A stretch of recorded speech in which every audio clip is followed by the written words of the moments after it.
মানুষ মনে করে গণঅভ্যুত্থানে আমরা যারা একসাথে ছিলাম আমাদেরকে ডিভাইড করা সম্ভব। আমাদেরকে কেউ কোনো ইনফ্লুয়েন্সের মাধ্যমে আমাদেরকে ডিভাইড করতে পারবে না। আমাদের এখনো যুদ্ধ শেষ হয়নি। জুলাই শহীদ স্মৃতি ফাউন্ডেশন একটি বেসরকারি ফাউন্ডেশন। এই আহত এবং শহীদরা তাদের রক্ত দিয়ে তার এত ত্যাগের বিনিময়ে পুরো বাংলাদেশের প্রতি তাদের দায়িত্ব পালন করেছে। এবার পুরো বাংলাদেশের প্রত্যেকটি মানুষের যার যার জায়গা থেকে এটি দায়িত্ব এই শহীদ এবং আহতদের পাশে এসে দাঁড়ানো। তার জন্যই জুলাই শহীদ স্মৃতি ফাউন্ডেশনকে একটি বেসরকারি ফাউন্ডেশন হিসেবে গড়ে তোলা হয়েছে, যাতে করে বাংলাদেশের প্রত্যেকটা মানুষ যার যার জায়গা থেকে শহীদ আহতদের জন্য কাজ করে যেতে পারে। আপনারা জানেন আমাদের ইতিমধ্যে জুলাই শহীদ স্মৃতি ফাউন্ডেশনের ডোনেশন অ্যাকাউন্ট সহ সবকিছু খোলা হয়েছে।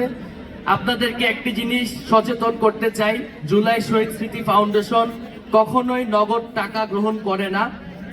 আপনারা যেই সাহায্য করতে চান, বিকাশ, রকেট, মোবাইল ফাইন্যান্সিয়াল সার্ভিস অথবা ব্যাংকের মাধ্যমে, জুলাই শহীদ স্মৃতি ফাউন্ডেশনের ডোনেশনের মাধ্যমে, অথবা যার যার জায়গা থেকে এই শহীদ আহতদের পাশে দাঁড়ানোর মাধ্যমে আপনারা জুলাই শহীদ স্মৃতি ফাউন্ডেশনের পাশে এসে দাঁড়াতে পারবেন। আমরা বিভিন্ন ইনফ্লুয়েন্সের কারণে মানুষ মনে করে যে আমরা গণঅভ্যুত্থানে আমরা যারা একসাথে ছিলাম আমাদেরকে ডিভাইড করা সম্ভব। সেই ইংরেজদের মতন খেলা আমাদের সাথেও খেলা হচ্ছে, ডিভাইড এন্ড রুল। কিন্তু আমরা জানি গণঅভ্যুত্থানেও আমরা একসাথে ছিলাম, আমরা গণঅভ্যুত্থানের পরবর্তী সময়েও একসাথে ছিলাম। আমাদেরকে কেউ কোনো ইনফ্লুয়েন্সের মাধ্যমে আমাদেরকে ডিভাইড করতে পারবে না। গণঅভ্যুত্থানকে যেভাবে আমরা সফল করেছি, আমরা বাংলাদেশের এই সংস্কার প্রক্রিয়াটিকেও আমরা সেভাবেই সফল করব।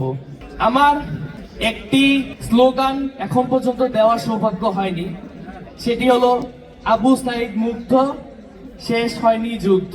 আমি মনে করছি আমার এই স্লোগানটি এখানে দেওয়ার সর্বোচ্চ আমার সুযোগ, এবং আমি স্লোগানটি এখানে দিতে চাই। সবার একসাথে আমি আওয়াজটি শুনতে চাই, যাতে পুরো মাঠ গর্জে ওঠে। আবু সাইদ মুগ্ধ।